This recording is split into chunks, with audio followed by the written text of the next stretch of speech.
I'm back to I very rarely teach virtually. Mm. Most and for meetings, most people are using Teams, or in China we use the equivalent to Teams for 10 cent. Hmm. So yeah. Okay. Good morning, good afternoon, and good evening. Welcome, everyone. Thank you for joining the bi-monthly meeting. Let me introduce myself for those who haven't met before. I'm Robin, along with Antonio, one of the two co-founders of the Strategy Implementation Institute that we started 6 years ago, no, 5 years ago officially, or coming up for 6 years very quickly. And our goal is to support leaders who have been trained how to plan, but not how to implement. And Antonio and I, um, sorry, I'm letting people in as I'm talking. So Antonio and I shared a passion that in business school and in too often leadership development, people were taught how to plan their strategy, but there was a massive gap, which was the birth of the Strategy Implementation Institutes. So thank you to everyone joining for today. And timing wise, it's 60 minutes. We start on time, we finish on time. And in a few minutes, I will share, we always kick off with an update. And also, we will then go into discussion. And today's discussion is on challenges that we're facing in implementing today. Okay, so just give me one moment and I'm going to share the screen. Here we go. All right. So Anita, you can see the screen okay? Yes. Great. Okay, thank you.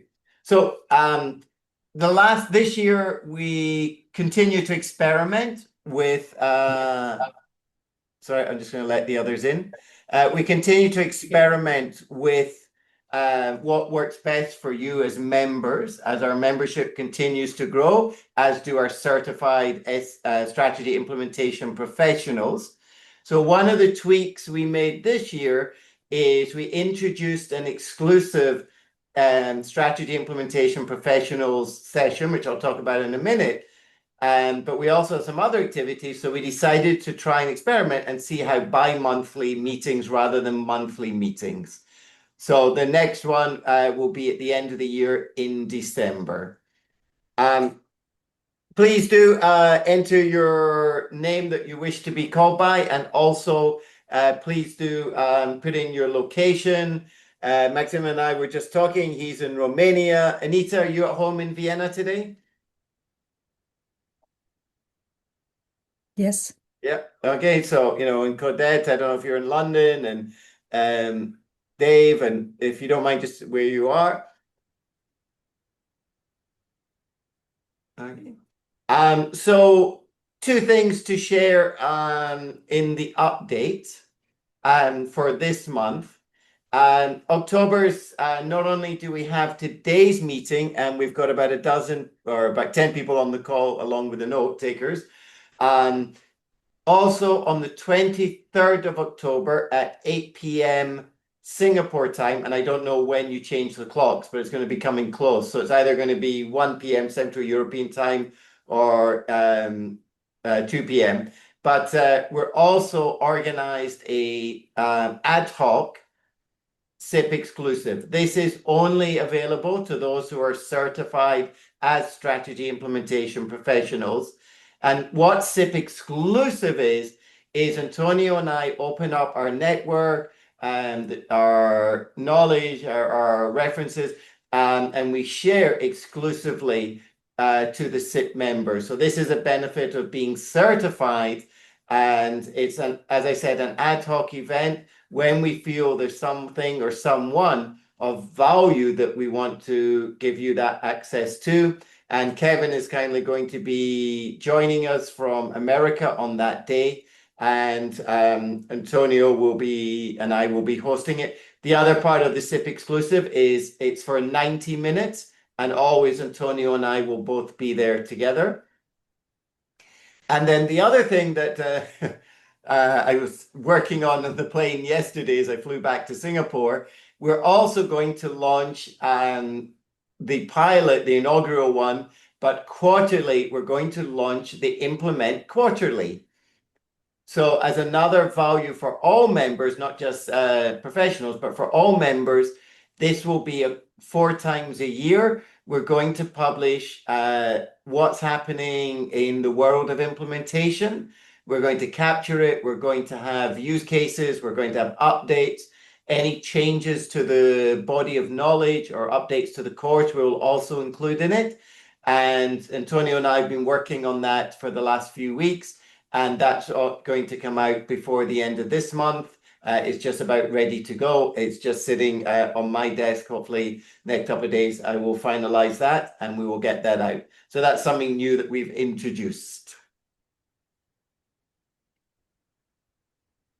Before I go forward, any reactions, comments, or questions?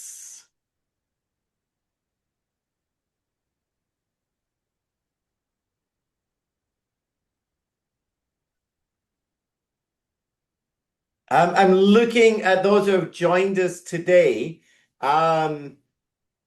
Maybe we'll go round, if everyone's willing and okay to, let's go round the room. We have about 10 people on the call. Can we just take 30 seconds each? And I'll invite you just to introduce whichever name you prefer to be called by, where you're located, and your interest in being an implementation professional. So just 3 quick things: your name, where you're located, and one interest about being an implementation professional. And I'm going to go ladies first because Anita, you're at the top of my list. Would you be okay to kick us off? Okay. You I'm don't need Anita. to, like, it's just you were on my screen, you were the first below me.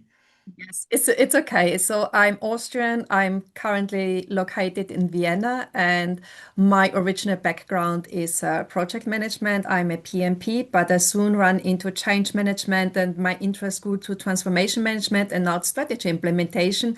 And I think it's a perfect continuous development. And currently, I'm doing a red team coaching formation and still looking for opportunities in strategy implementation as a work, but in Austria things are a bit different. But I hope that I soon can work in this field.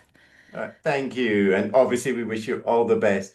Now, Ahmed and then Claudette. And Ahmed, I just has you as a note taker, so I don't know if you're actually there. Um, okay. Ahmed, are you with us? Okay, so let me jump to Claudette and then Kumail, if I pronounce that right. My apologies. Claudette, hi, you with us? Yes, good morning. And my Hey. apologies. I'm just switching devices, so you're going to see me in a second, but I won't do it while I'm talking so I don't get lost. Yeah, I'm in Bermuda, actually, Robin, which is a British colony, but not so close Yeah, to sorry, I London said or London. My apologies. UK. No problem. We're just a little island off of the Yeah. in the Atlantic.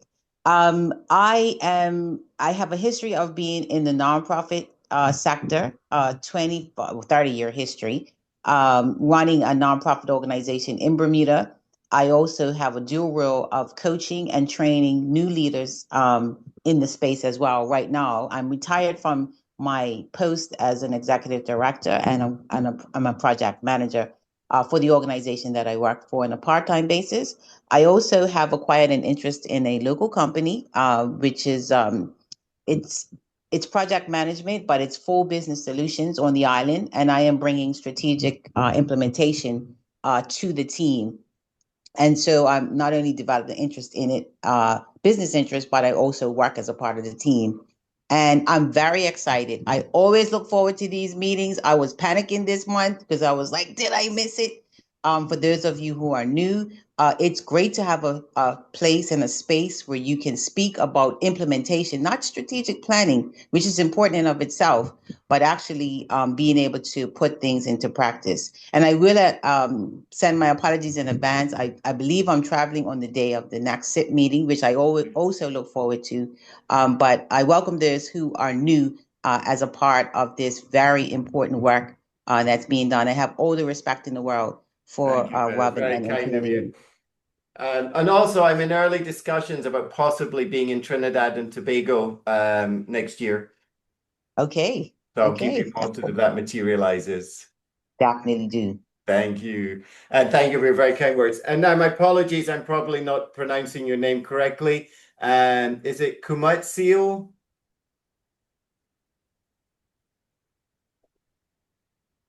Oh yeah, hi everyone. My name is Kumeti Loreng. I'm from Botswana. The reason why I joined Strategy Implementation Professional is I enjoy turning ideas into measurable results because many strategies don't fail just because they're purely designed, but it's because they're not executed effectively. So that's my main reason for joining the Strategy Implementation Professional course. And when Thank did you you. join? I joined 2 months ago. Oh, wow. Welcome on board. Thank you. Thank you. And lovely to have you on board. What's gonna happen? Okay. Marios and then Maxime. Marios, hi. Hi, Robin. Hi, everyone. Good afternoon. This is Marios. I'm Greek, currently located in Dubai. I'm working in the construction field. And generally, I'm very interested in implementation in order gaining knowledge because each and every industry requires implementation in order to achieve tangible and concrete results. The idea is there, but without execution and implementation and strategy, finally nothing is going to be achieved and be realistic. So I'm very interested in gaining more knowledge regarding the subject, and I think that these meetings and discussions and exchange of opinions are very important. Marios, thank you. Very well said. And when did you join? Last, if I'm not mistaken, last December. Last December. Okay. And I was just in Athens 2 weeks ago. Oh, very nice. And I'm in Dubai on Tuesday. Good. Next Welcome. Tuesday. There we go. Thank you. Thanks. Who have we missed? Maxime. Hi, Julian Maxim is my name. I'm based in Romania. I work for a large software development company in their managed service department. I have a background in project management and technical support, currently leading a team of pre-sales specialists. The reason for joining is to learn more about the implementation part of the strategy because we're struggling with implementing the new strategy. Okay, and thank you for that. And good to have you on board. And Natasha, are you with us?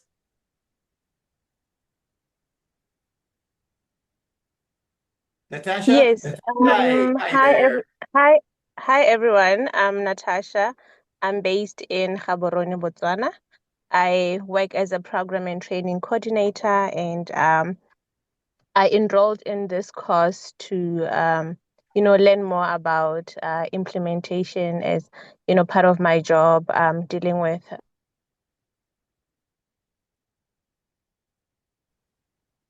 Natasha, we lost you there. You still with us?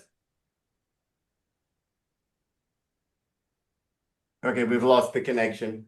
Okay, we don't always do that, but there were lots of new names that I saw on the list, which is why I just took a few minutes out so we could connect. Okay, and we have a couple more people coming in as we're talking. The next 45 minutes, we like to vary the bi-monthly meetings, and one of the early requests was to have an opportunity to discuss some of the challenges we were facing in implementation and then brainstorm and get feedback from others on the call. So in a moment, I'm going to share with you one of the biggest challenges I'm seeing for leaders that I'm working with. But then I'm going to we're going to go into a small discussion, give you the opportunity in a breakout just to discuss with some of other people what your challenges are. And then those who want to share, it can then be presented and it will give us an opportunity to give suggestions how to overcome those challenges. But I thought it wasn't fair to ask you to talk about your challenges without me first sharing mine. So I've just got a few slides and I'm going to use the style that I use when I present it under my own name rather than the implementation. But as we all know, everybody is interested and talking, and the key word today is Gen AI and agentic AI. It's overriding, overshadowing everything else on the digital transformation. You rarely hear people talking about hackathons or even data centers or ecosystems or open APIs at the moment. Everything is about Gen AI.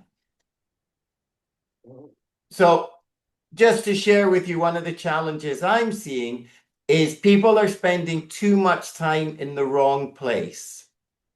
And what works well as a rule of thumb is when you're launching AI and really looking to drive it into the business, it's 70% about the people and process, 20% about the IT, and 10% about the modeling. And most people spend more time on the models, on the algorithm, okay? But the top performers have recognized you've got to get your people up to scale, up to the right level of skill, and you've got to eliminate the bad processes and really start with the critical and then start to roll it out. The top three key challenges are that Gen AI outputs are only as good as the data they use. So the companies we see struggling and some of the problems we're having with clients is they haven't got a single source of truth and a data operating model. And they're trying to fast track into AI, which isn't working. Secondly, organizations must work more diligently to bridge the gap between tech and non-tech. And this is very relevant today because there's no such thing as non-techs anymore. We're all having to be techies. We all have to understand the technology. And then the third is organizations are bolting Gen AI onto existing processes, and they're not getting the impact and the result they're expecting. Why not? Because they're applying it, first of all, to vertical businesses, so within the silo, and like sales will use it for writing a proposal, legal will use it for assessing a contract, HR will use it, for example, reading resumes. But what we're not yet looking at is across the whole business. As a result, we're only getting superficial results. And until we restructure our processes from vertical to horizontal, rethink our leadership from legacy to leading in a Gen AI world, and retrain our employees with the right skills, and then move to horizontal management, which is working like scrums and agile enterprise, only then do we succeed. So last couple of slides, the challenge and the problem I'm facing is helping organizations realize that Gen AI is currently only painting over the cracks. We're not yet getting deep into it. So a couple of use cases. Snapchat introduced My AI in 2023 as a chatbot driven by OpenAI. They wanted to get onto the AI bandwagon. And they seem to assume that adding this novel feature would naturally enhance the user experience. But instead, it triggered a widespread backlash against Snapchat. My AI was pinned by default to the top of the user's chat feeds and couldn't easily be removed. And the users didn't see it as an impressive novel feature. Instead, they perceived it as intrusive and even creepy.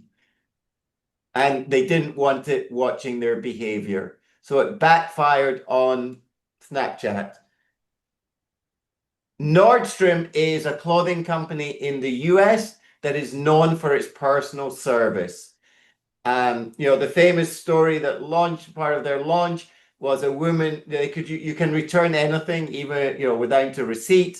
And one customer returned her car tires, even though Nordstrom doesn't sell car tires, they accepted it to keep the customer happy. So they have the trunk club for their, personalized key customers, and they decided to embed AI into the operations to help scale the business. By doing so, it diluted the company's core appeal. People are used to them giving high-touch, high-end personalized experience, and triggering it through technology became unsatisfactory, and they were unable to cover operational costs, and they eventually pulled the plug. Okay, so one last quote just to close out, because I don't want to take the time from yourselves. Nearly 8%, 8 to 10, sorry, nearly 8 in 10 companies report using Gen AI, yet just as many report no significant bottom line impact from McKinsey. So we're seeing it over and over at the moment. We're not getting the impact. And one last slide just to end up a little bit of humor. This is the organizational structure of today, not even tomorrow, okay? So we have our CEO, the C-suite, our directors, and then all the AI agents are going to be underneath. All right. Okay. So let me pause, see if there's any comments or questions, and then we're going to go into a breakout to discuss what challenges you're facing today. Are there any comments, questions, or reactions to what I just shared? Anita, please. Thank you. Yes, I think your observations perfectly match the Gartner hype cycle. So that means that everybody's talking about AI and the companies just rush into it in order that it, in their view, is the holy grail. It's not, because no brain, no gain. I see it like as a symptom or symptomatic behavior. There's something new, let's do it because then it can save ourselves. But what's really missing is a vision, a strategy, how at a company, or what as a company would we want to achieve in some years? Why are we existing? What's our purpose? And if we don't have this answer, then AI will not save you. And I think this hype is also driven by companies seeing the big dollar signs in their eyes, because then you see, okay, I can cut my costs, I can cut the people, and it will make me well off. It's not that easy, and they just don't get it. Yeah, no, you bring up a good point as well. Thanks, Anita, because yes, I fully agree with you. It has to be a strategic positioning, but at the same time, we're seeing people able to jump on the AI, the Gen AI bandwagon within 6 months. So you can go from theory to actualization within 6 months, which has been much faster than many other parts of digital. So you've got that contradiction that many leaders are struggling with, that they recognize it needs to be strategic positioned, but they also realize they need to get going. And for me, what I'm seeing is finding that right balance where we have some early use cases, we start to build, but at the same time, I fully agree with you. If it's done as an add-on and not clarity, then you end up going nowhere fast.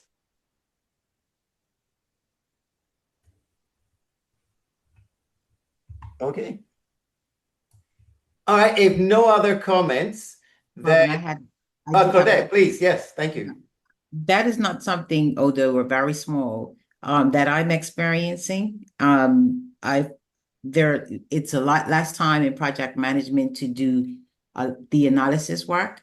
And even in instances where you have to do like aspects of quantitative research, where you may be wanting to reach out to stakeholders in the market and analyze responses, saving a lot of time. And if you're used to charging per block of what you do or per hour, we've actually reduced in some cases, down to very little time for some of the analysis that we're doing.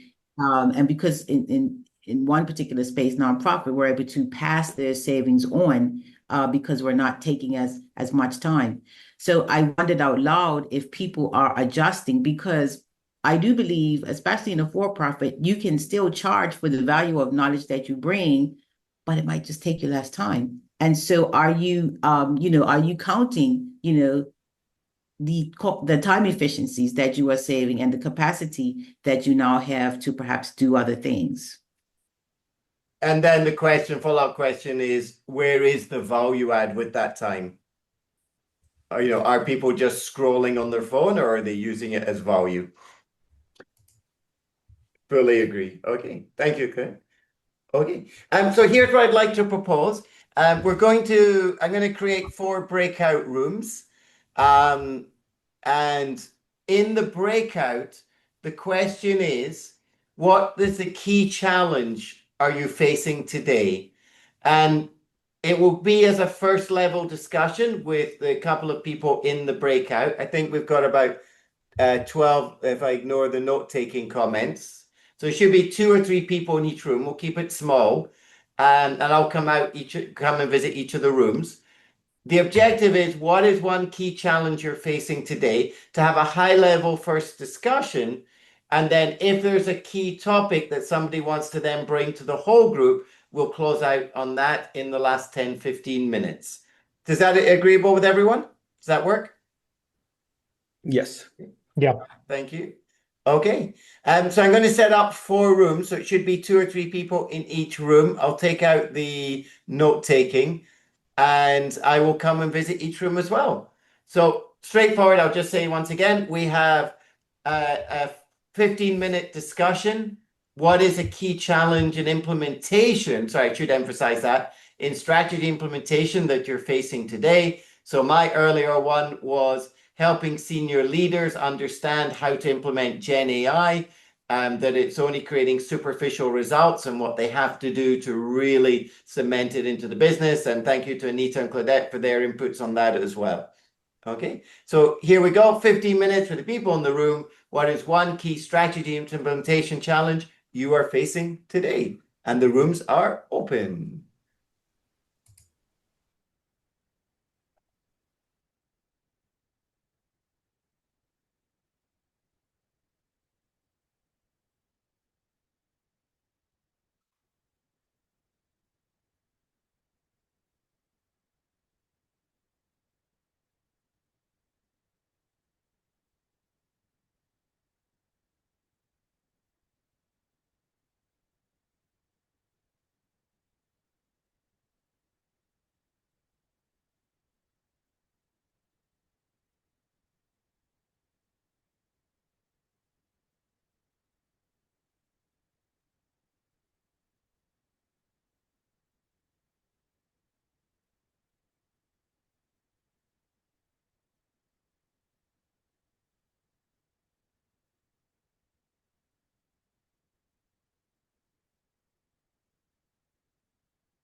This is a very major challenge. What are the expectations of stakeholders in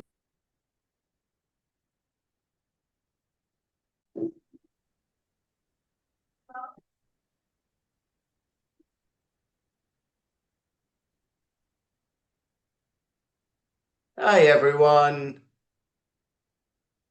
All right, we're just all coming back. So those who joined us for the first time, we hadn't done breakout sessions for a while, which is why Antonio and I decided to do it for today. He apologized, he's unable to join today's. The purpose is to give us an opportunity to share and discuss with other implementation people who are passionate about implementation. We'll open it up. We got about 15 minutes. If any of the 3 rooms would like to share and then get feedback from others, let me open it up and see if anyone would like to share.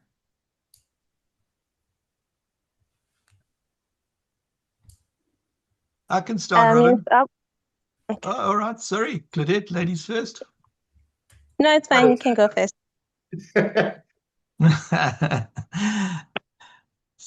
Sorry, my company name's there. My name's Greg. So I was in a room with Marius, and we were talking about the key issue of meeting stakeholder expectations. And we were chatting with Robin about that as well. I think Robin, what we talked about how collectively stakeholders may have different opinions, and they're not necessarily joined at the hip in terms of one strategic vision, etc. And you talked about small wins, which is absolutely valid from a project perspective. But after you left, we were talking about how small wins may be just a tactical efficiency excuse for bad strategy. And indeed, we may be going, and as I've got more than 25 years of project implementation experience, and I've seen many successful projects going in the wrong direction. So strategically or not having, and the many problems associated with that in the project community as well, in terms of focus on project outputs and not having a long cycle of looking at strategic outcomes being met by the project portfolios, etc., etc., etc. So that's it in a nutshell.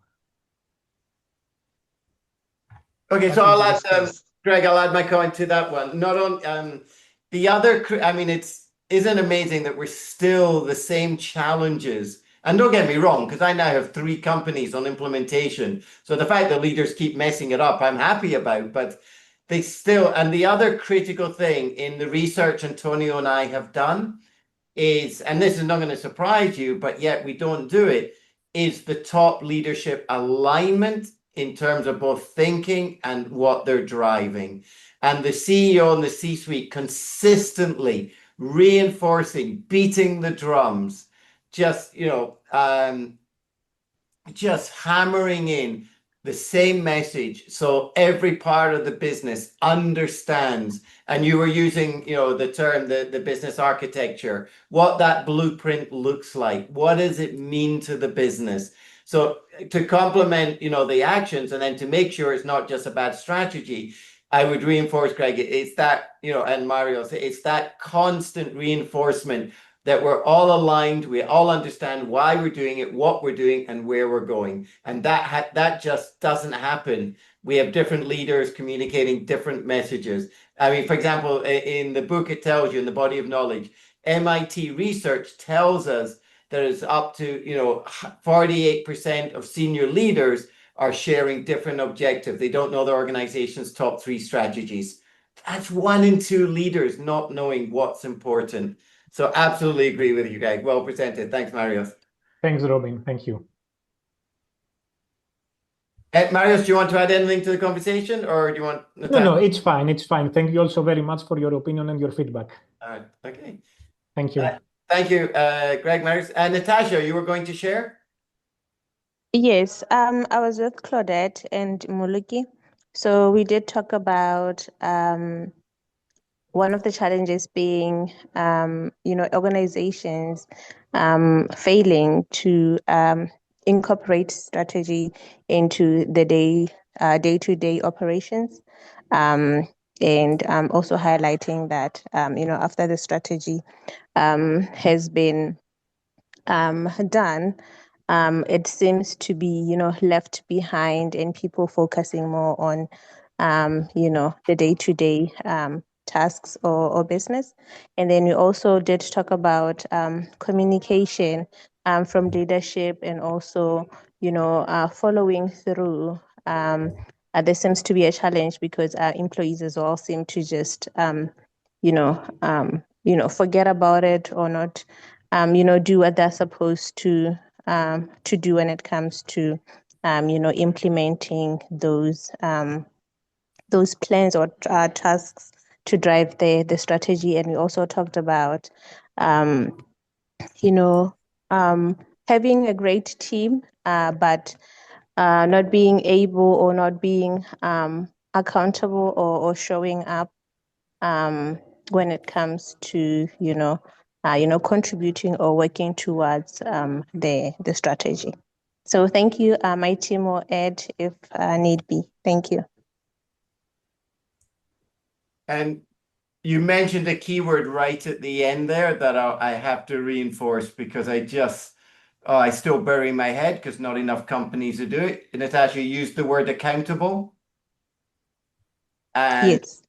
we know from the behavioral science, we know from the research that when you tell an employee you're going to follow up with them at a specific time on a specific day, and this is not micromanagement. Micromanagement is when you follow up with them and say, have you done what I told you to do? But when you follow up from a coaching point of view, saying, how are you getting on? Are there any obstacles I can help you with? Are there any policies blocking you? Are there any resources you're lacking? So it's very much from a supportive and coaching role. Employees will, they're up to 10, 20 times more likely to take the right actions because they know it's on your agenda, they know you're going to follow up, and they know when you're going to follow up. And our research, it is all there to show. So the key word at the end there that you really hit on was accountability. Claudette, come on, you must have a perspective. No, Natasha did a great job. She did a great job. Except to add what I added when you joined is that we take it for granted that because we have such brilliant people on our team that this is something that's automatic, and it's not.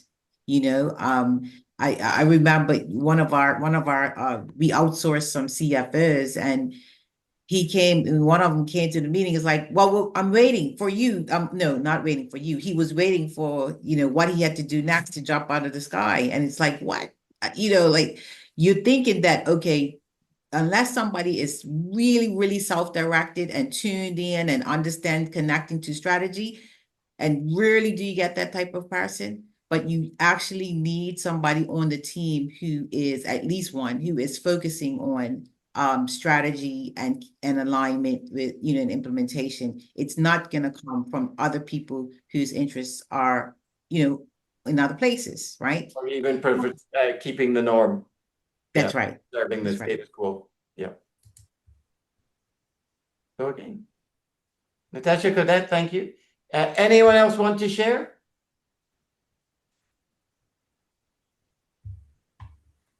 Going once.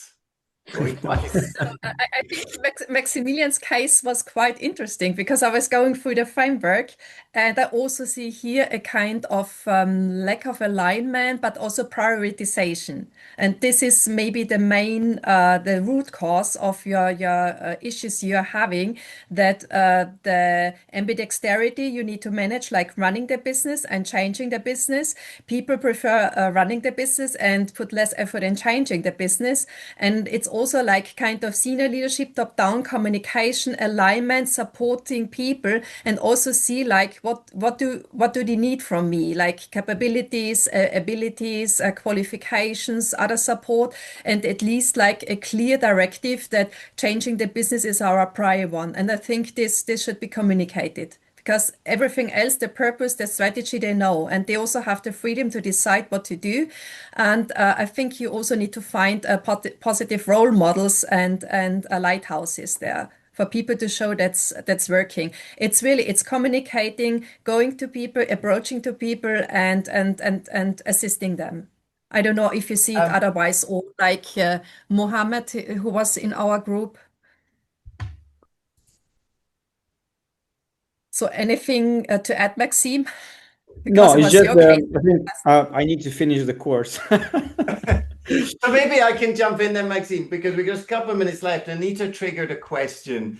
When we listen to this conversation, though, since we started the Institute 5 years ago, it's the same issues that leaders keep tripping up on. So my question is, why? Why are leaders not I learning? think Why we do have they the wrong keep repeating people the same in Yes, the certain wrong leaders. positions. That's the point. Is it? Yes, it Yeah, I is. think It is. They are not capable. They are not able. It's then also maybe an ego thing because the they're losing combination. power due to So changes. And what we did, and I have some insight information. We are using in the company. We're using Giant self-assessment. So to tell you what type of personality you have. And I've been looking through the profiles of the leaders of the work streams, let's say, And I've identified that not all of them have the entrepreneurial or the builder mindset to lead the transformation. So one of the points I've made, and I'm going to make it again, maybe we have the wrong people leading some of the initiatives, and we have a confirmation of that. If we look at their profiles, they did on themselves. With the giant framework, we know that some of them are like, they want to run the business. They don't want to have anything to do with changing the business, because that's the way they are. So it's not. So it's not the. We have their personality doesn't fit what you need them to do. It doesn't fit with what is being asked for them, and they're going to struggle, and we don't want that. We want to. And one point is like a point in the leaders is usually goes this way. We have an initiative and we have those top executives, they will do it. No, instead you should ask who wants to do it. So like looking for a volunteer army and the people who really are burning to do some change. And it's like, even if it's not like a high leading position, but one of the workers, but they really see the chance. And I think those drivers or this possibility you missed to do the opportunity. Because it is expected of you once you reach a certain seniority to be able to do a lot of stuff, right? And I mean, it's expected. I said it's expected. It's not mandatory, but we have in such positions also people that are very good at running the operations and not that good at changing the operations or prioritizations or however we want to position it. And I'll add on to it. Sorry, go on, please, Maxime. Sorry. No, it's a challenge. That's all. So I'll reinforce what Anita said, and this is in the body of knowledge, that when somebody's told to do something versus somebody chooses to do something, they're up to 5 times more motivated to then take the right actions. So very much, Anita, I reinforce what you said. It's a critical differentiator when people are allowed to choose rather than told to do. The carrot and the stick. So we have just a short time left, like 30, 60 seconds. Anybody, any other final comments before I go to close?